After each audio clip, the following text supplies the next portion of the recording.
చేసుకున్నాను. ప్రియ పరలోకమందున మా తండ్రి, నీకు వందనాలు, స్తోత్రాలు నాయనా. దేవ, మేమందరం ఇక్కడికి నీ యొక్క జ్ఞానాన్ని నేర్చుకోవడానికి వచ్చాము నాయనా. వచ్చిన మేము నీ మాటలను వినేవారంగా కాకుండా ఆ మాటలను అర్థం చేసుకొని మా బ్రతుకున్నంత కాలము వాటిని అనుసరించేవారుగా ఉండటానికి సహాయం చేయమని, నువ్వు ఉన్న నిత్య రాజ్యానికి చేరడానికే మేము ఈ తాపత్రయం అనేది పడుతున్నాం తండ్రి. అలా చేరడానికి మమ్మల్ని మేము మార్చుకొని అపవాదికి లోబడకుండా నీకు లోబడి నీ చిత్తానుసారంగా జీవించడానికి నీ యొక్క కృప మాకు దయచేయమని యేసుక్రీస్తు వారి నామంలో ఈ ప్రార్థన నీకు సమర్పించుకుంటున్నాను పరమ తండ్రి. ఆమేన్. ఏమండి, అందరికీ వందనాలండి. ఏమండి, అదొక ప్రసాద్ ఇప్పుడు పాఠం చెప్పాడు కదా, ఒక చిన్న మనవి. అతని పాఠం మీద కాదు, మనం అందరం ఇక్కడ సంఘంగా కూడుకున్నాం.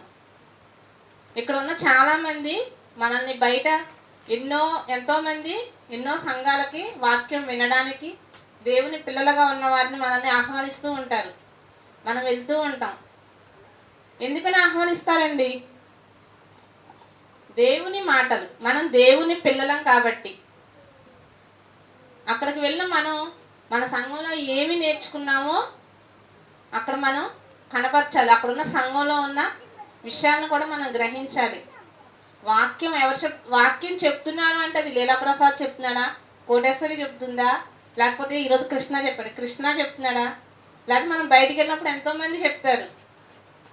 వాక్యాన్ని చెప్పించేది దేవుడు. అవును కదండి? వాక్యాన్ని మన సంఘానికి వస్తున్నాము అంటే దేవుని మాటలు వినడానికి. కోటేశ్వర గారి మాటలు వినడానికి వెళ్తున్నామండి అని చెప్తాం మనం ఎవరికైనా.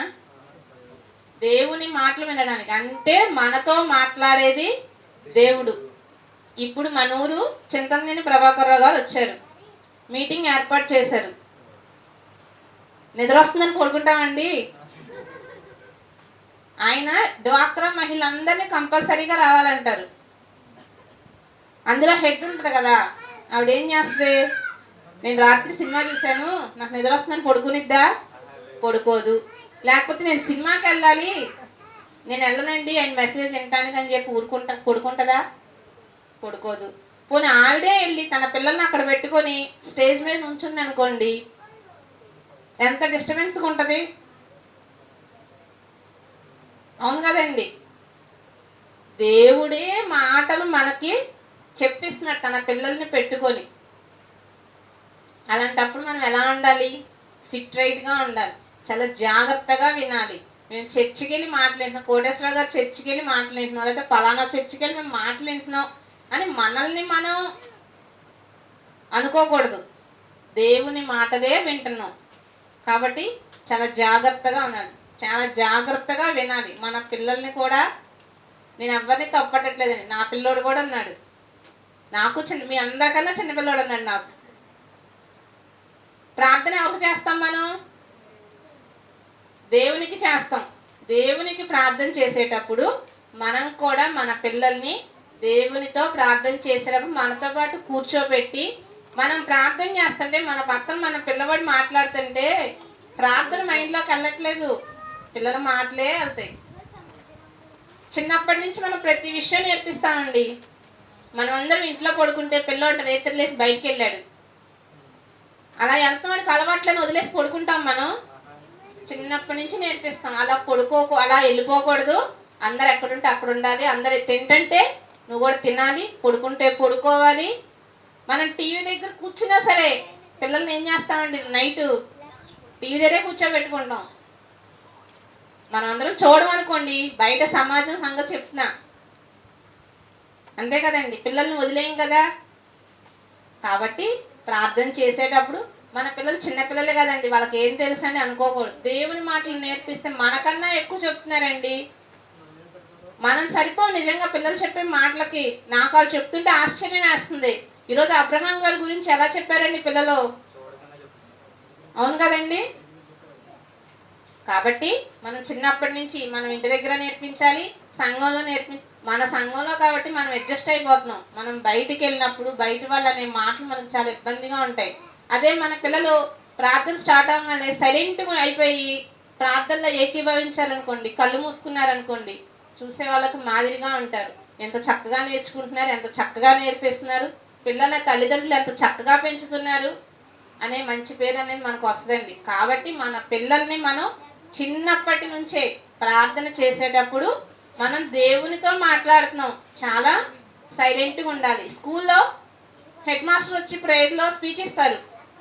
ఆ టైంలో టీచర్స్ అందరు అలర్ట్ అవుతారు. పిల్లలు ఎవరిని మాట్లాడినవరండి. ఏ క్లాస్ టీచర్ ఆ క్లాస్ పిల్లలు బాధ్యత వహిస్తుంది. అవును కదా? పిల్లలు ఆ హెడ్ మాస్టర్ కంట్లో, ప్రిన్సిపల్ కంట్లో పడకూడదు అని. ఎవరికి పేరు అక్కడ చెడ్డ పేరు ఎవరికి వస్తుంది? పిల్లలకి రాదు, క్లాస్ టీచర్కి వస్తుంది. దానివల్ల వాళ్ళు ఎలక్ట్ అవుతారు. మరి ఇక్కడ లోకాలను పరిపాలించే దేవుడండి మనం మాట్లాడేది. పరమ తండ్రితో మనం మాట్లాడేటప్పుడు మన పిల్లల్ని ఎంత జాగ్రత్తగా మనం ఉంచుకోవాలి, బాధ్యత తల్లిదండ్రులది. కాబట్టి ప్రతి ఒక్కళ్ళు చాలా వినయంతో నేను చెప్పిన మాటల్ని కష్టమైన అంగీకరిస్తారని అనుకుంటున్నాను. ఇక్కడనే కాదండి, ఎక్కడైనా ఇలానే జరుగుతుంది. ఎక్కడ వాక్యం జరుగుతున్నా, వాక్యం చెప్పేటప్పుడు ఏదో ఒక సందర్భంలో పిల్లల్ని జాగ్రత్తగా పెట్టుకోండి, పిల్లల్ని జాగ్రత్తగా పెట్టుకోండి అని చెప్తూనే ఉంటారు. కాబట్టి మనం మన పిల్లల్ని ప్రతిరోజు, మనం ఈరోజు చర్చికి వెళ్తున్నాం, చర్చిలో ప్రార్థన జరుగుతుంటే ప్రార్థనలో మీరు కూడా కళ్ళు మూసుకోవాలి. వాక్యం జరుగుతున్నంతసేపు సౌండ్ బయటికి రాకుండా ఆడుకోండి, మీకు ఇష్టమైతే వినండి అనే విషయాన్ని మనం నేర్పించుకోవాలండి మన పిల్లలకి.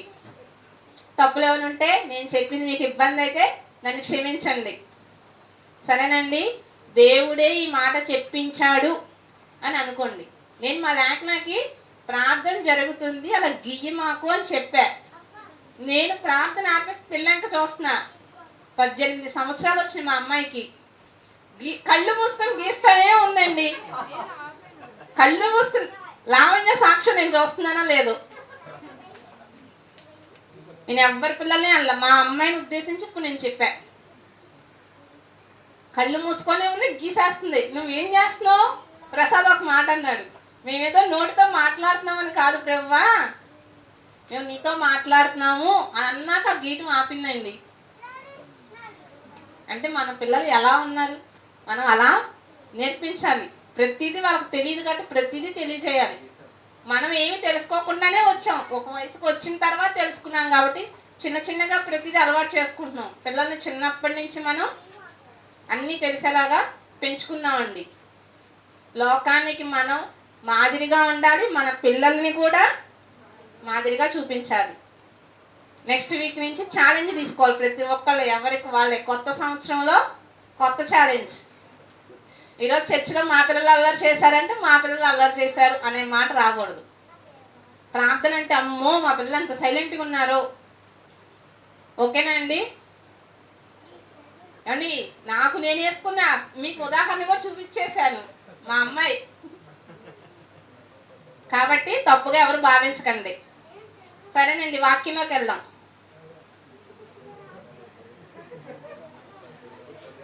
ఆదికాండము వాక్యంలోకి వెళ్దామండి. ఆదికాండము 4 అధ్యాయాలు అయిపోయినాయి. 5 కూడా అయిపోయిందా? 5 స్టార్ట్ చేశాను అంతే. ఆదికాండము 5వ అధ్యాయం, మొదటి 4 అధ్యాయాలు. దేవుడు ఏ విధంగా సృష్టిని చేశారు, సృష్టిని ఎందుకు చేశారు? మనందరి కోసం చేశారు. మనిషి కోసం ముందు సృష్టిని చేసి ఆ సృష్టిలో మనిషిని తీసుకొచ్చి పెట్టారు.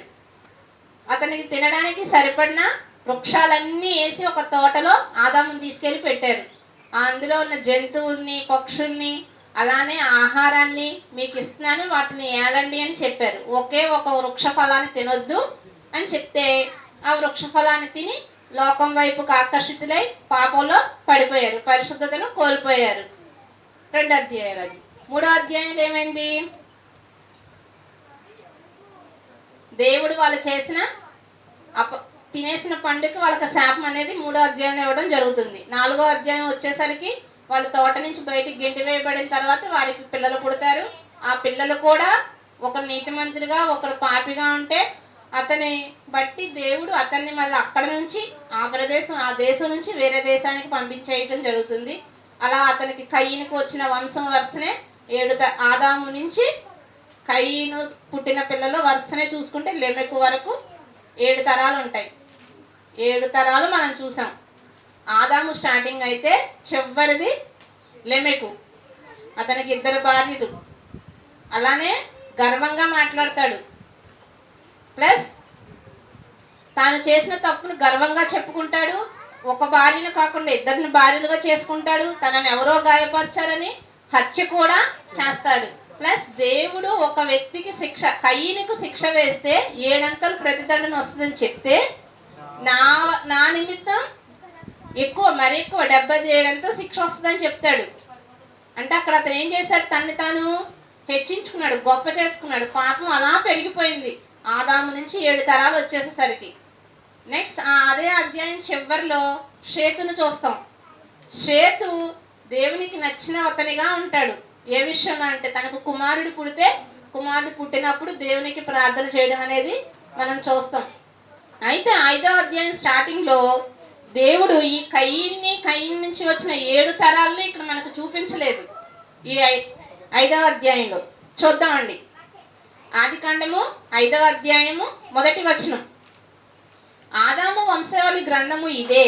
దేవుడు ఆదామును సృజించిన దినమున దేవుని పోలికగా అతన్ని చేసెను. మగవానిగాను ఆడుదానిగాను వారిని సృజించి, వారు సృజింపబడిన దినమున వారిని ఆశీర్వదించి వారికి నరులని పేరు పెట్టెను.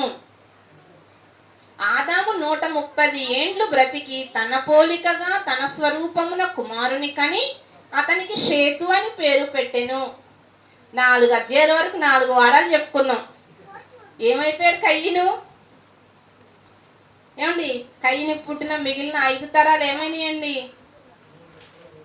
దేవుని పోలిక, దేవుని స్వరూపంలో నరుని చేసి ఆదామును పేరు పెడితే, ఆదాము స్వరూపమందు ఆదాము పోలికగా పుట్టిన కుమారునికి షేతు అని పేరు పెట్టెను.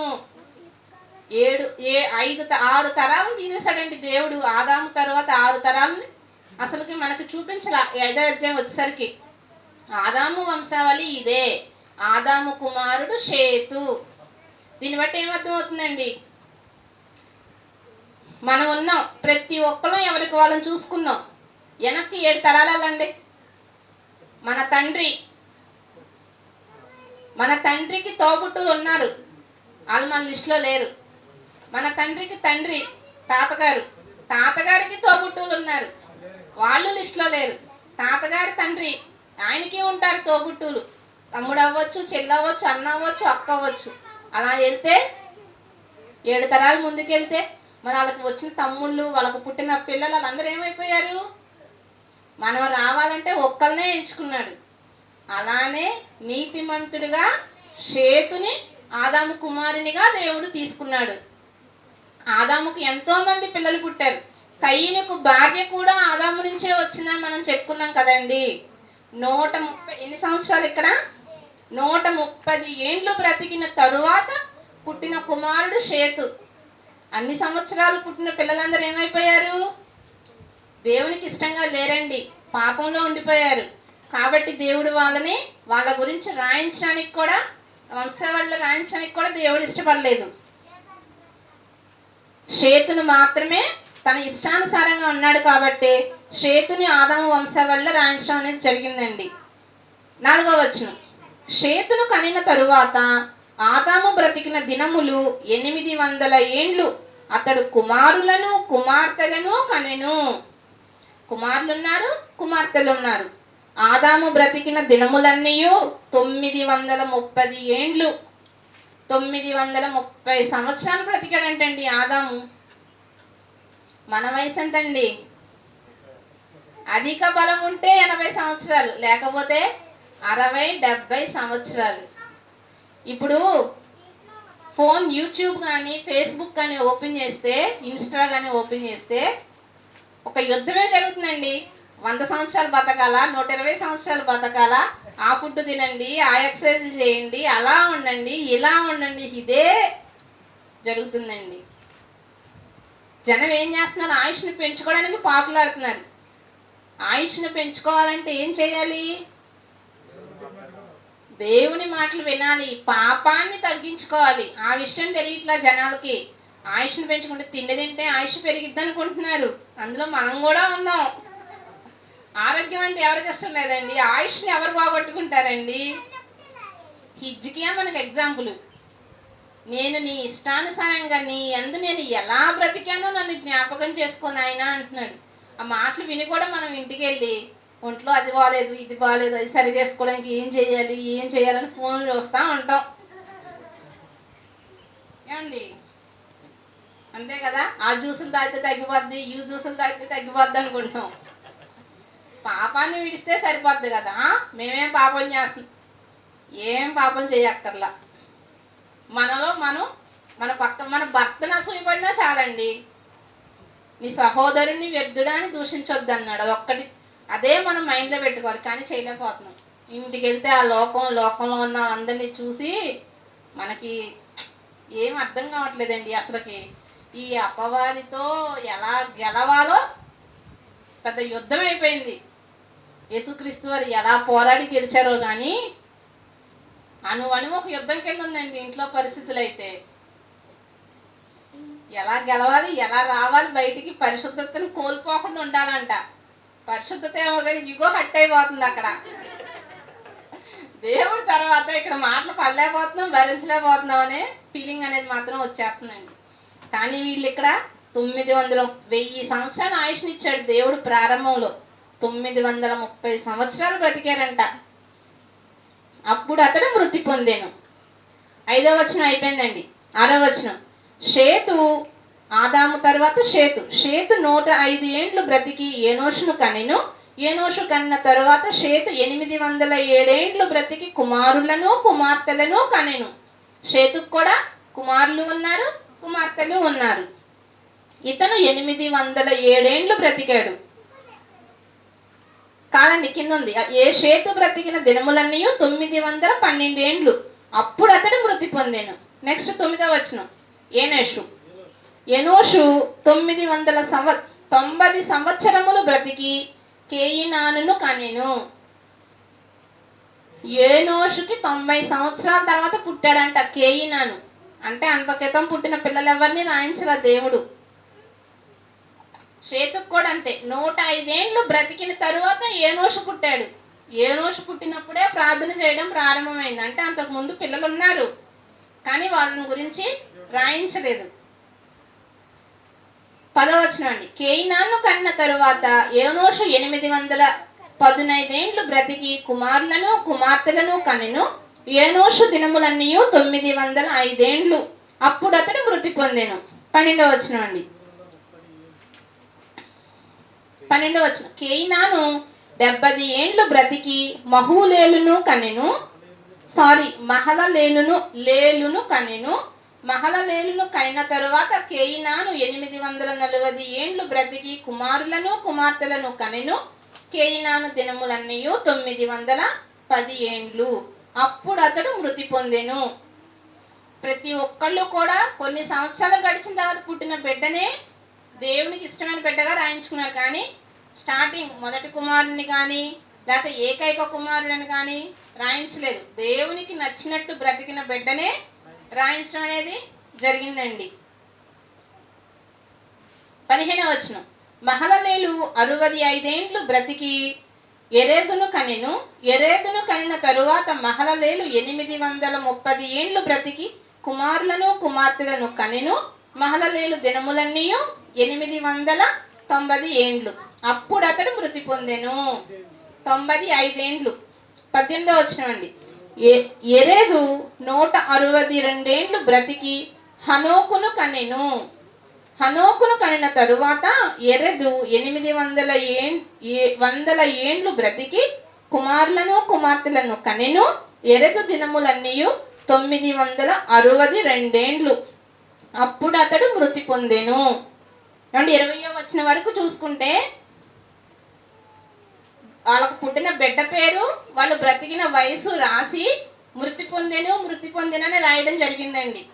కానీ ఇక్కడ మనం 21వ వచనం దగ్గర నుంచి చూస్తే హనోకు 65 ఏండ్లు బ్రతికి మెతూషలను కనెను. హనోకు మెతూషలను కనిన తరువాత 300 ఏండ్లు దేవునితో నడుచుచు కుమారులను కుమార్తెలను కనెను. 300 సంవత్సరాలు దేవునితో నడిచాడంటండి హనోక్ అండి. నా వయసు 40 సంవత్సరాలు. 39 సంవత్సరాలు దేవునితో నడుచుచు కుమారులను కుమార్తెలను కనడం ఎంత కష్టమండి. ప్రతి ఒక్కరు అనుభవిస్తున్నాం కదండి. అటు దేవుణ్ణి బ్యాలెన్స్ చేయాలి, పిల్లల్ని బ్యాలెన్స్ చేయాలి, అపవాదిని కూడా బ్యాలెన్స్ చేయాలి. లోకంలో లోకమైపోయి ఉందండి అపవాది. అత్తగారి రూపంలో, మాంగారి రూపంలో, పిల్లల రూపంలో, భర్త రూపంలో, ఇంటి పక్క వాళ్ళ రూపంలో, ఇంటి ఎదర వాళ్ళ రూపంలో, మన ఆలోచనల్లో కూడా అపవాది టెస్ట్ వేసుకొని కూర్చొని ఉందండి. దేవుని వాక్యం చదువుకుందాం అనిపిస్తుంది. ఇల్లు ఊడ్చామా, అంటుందామేమో, బైబిల్ పట్టుకున్నామా, కాదు ఇల్లు ఊడ్చి అంటుందామేమా, రేపు పండగ అంట కదా ఇల్లు కడగాలి కదా అని ఒకవైపు నుంచి, పిల్లలు అక్కడ ఆగం చేసి వెళ్ళాలని ఒకవైపు, ఏదో ఒక పని ఎక్స్ట్రా పని ఆ రోజే వస్తుందండి. లేకపోతే పక్కింటి ఆవిడ వచ్చి కూర్చుంటది. అబ్బాయి ఊరుకోడు కదా, బైబుల్ పట్టుకుంటే దేవుడి గురించి తెలుసుకోద్ది. ఖచ్చితంగా టైం పెట్టుకొని వచ్చేసిద్దండి మీటింగ్ పెట్టుకోవడానికి. ఇంకెక్కడ దేవుని మాటలు, ఇలా టైం మళ్ళీ నెక్స్ట్ పనికి టైం వచ్చేస్తుంది. బైబుల్ లేదు సాయంత్రం వరకు కనీసం అరగంట ఇంకొంతసేపు నాకు పని తగ్గించుకుందామన్నా సరే ఏదో ఒక రూపంగా అపవాది మాత్రం వచ్చి మన పక్కనే, అది మనల్ని అబ్జర్వ్ చేస్తూనే ఉంటుంది, మనం దేవుడికి ఎక్కడ దగ్గర అయిపోతామా అని. 300 సంవత్సరాలు దేవునితో నడుచుచు కుమారులను కుమార్తెలను కన్నారంట. హనోకు, ఆదాము, తరువాత కయీను, అలా వరుసగా చూసుకుంటే 7వ తరము లెమెకు. అక్కడ పాపం విషయంలో 4వ అధ్యాయం అండి. 4వ అధ్యాయంలో కయీను పాపం విషయంలో కయీనుకు పుట్టిన సంతతిలో ఆదాము నుంచి 7వ తరము లెమెకు. ఇక్కడ 7వ తరము ఈ హనోకు. దేవుడు ఎలా రాయించుకున్నాడు తెలుసా? దేవునితో నడుచుచు 300 సంవత్సరాలు. హనోకు దినములన్నీ 365 ఏండ్లు. హనోకు దేవునితో నడిచిన తరువాత దేవుడు అతన్ని తీసుకొని పోయెను కనుక అతడు లేకపోయెను. ఇప్పటి వరకు చూసుకుంటూ వచ్చినాయన్ని వాళ్ళ ఆయుష్ని, వాళ్ళ బిడ్డ పేరు, ఆయుష్ చూసాము, మృతి పొందారు అని చూసాం. కానీ ఇక్కడ దేవుడు ఏం రాయించాడంటే దేవుడు అతన్ని తీసుకొని పోయెను. దేవునితో నడిచెను కనుక దేవుడు అతన్ని తీసుకొని పోయెను. ఇక్కడ మనం ఉన్నాము అంటే మనలో ఏముందండి? ఆత్మ ఉంది. పలానా కోటేశ్వరి అంటే కోటేశ్వరి శరీరం కాదు, శరీరంలో ఉన్న ఆత్మ. ఇది నా చెయ్యి, ఇది నా బాడీ మనం చెప్పుకుంటాం కదా. అలానే దేవునికి ఇష్టమైన అతనిగా అతను బ్రతికాడు కాబట్టి ఆయన్ని తీసుకువెళ్ళాడంట దేవుడు. అంతేగాని మృతి పొందెను అని రాయించలా. దేవునికి తన బిడ్డలంటే అంత ఇష్టం. ఇంతమందిని చూసుకుని, ఇన్ని తరాలు చూసుకున్నా అక్కడ 7వ తరంలో అతను కయీనును మించి పాపం చేస్తే, ఇక్కడ 7వ తరంలో చాలా దేవునితో నడిచిన వాడిగా ఇక్కడ హనోక్ అనేది మనకి కనిపిస్తుందండి. దేవుడు అతన్ని తీసుకొని పోయాను కనుక అతడు లేకపోయాను. చనిపోయాడని చెప్పడానికి దేవుడు ఇక్కడ ఇష్టపడలేదు.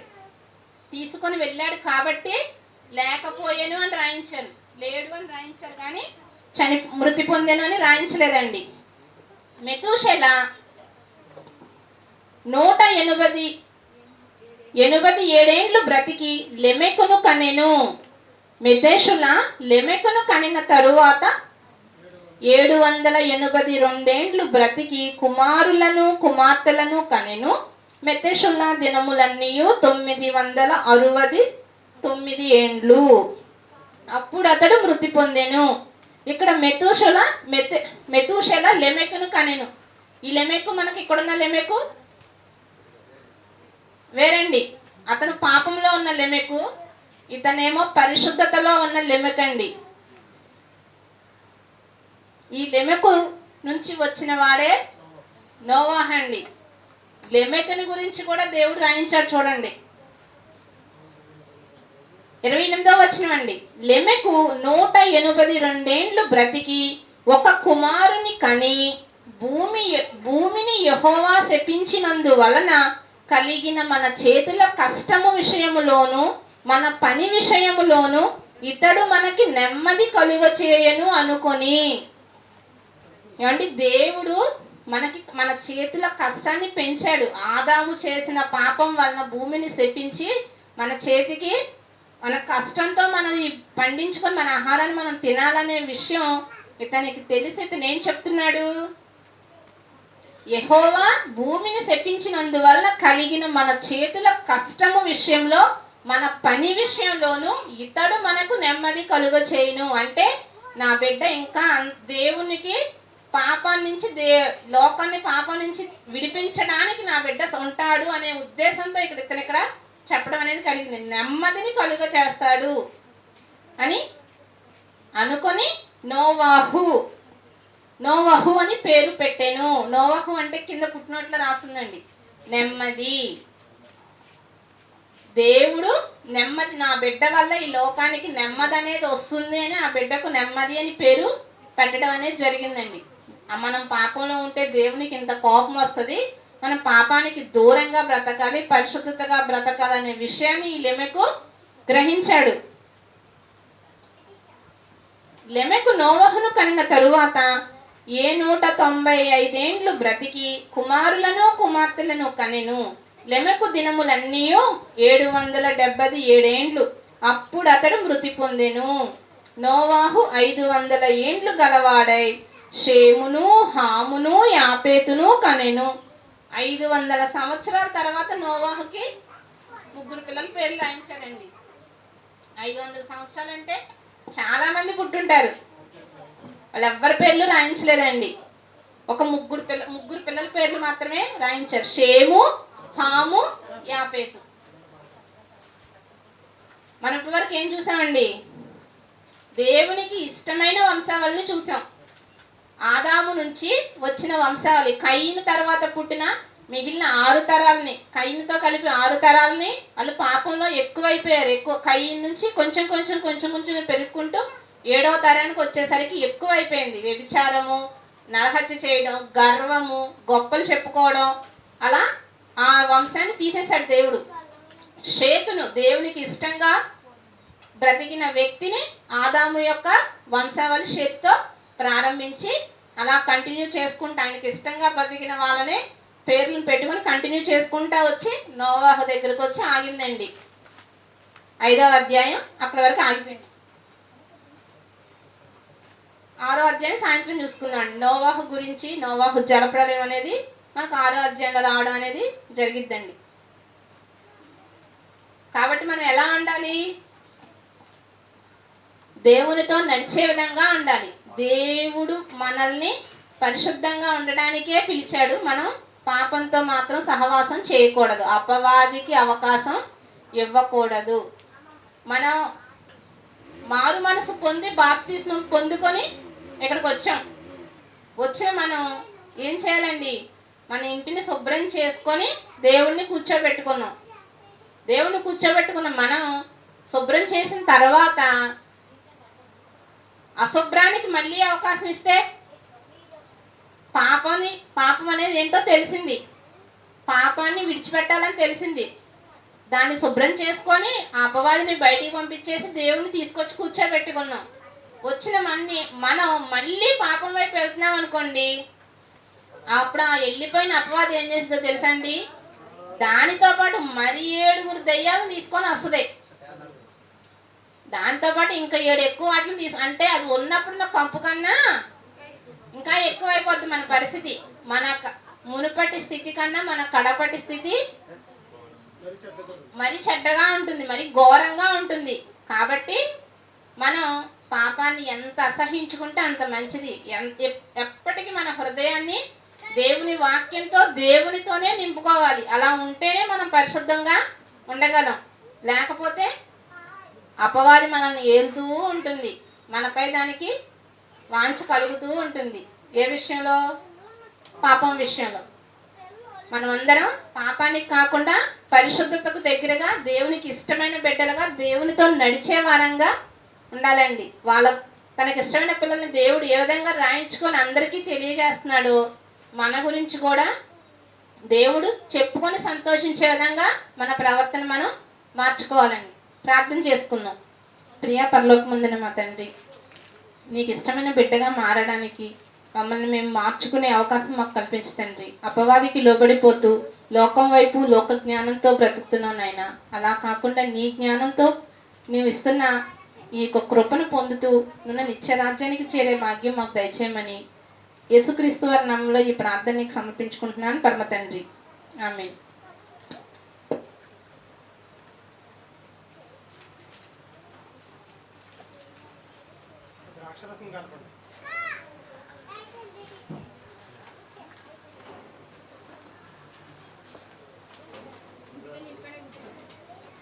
సరేనా?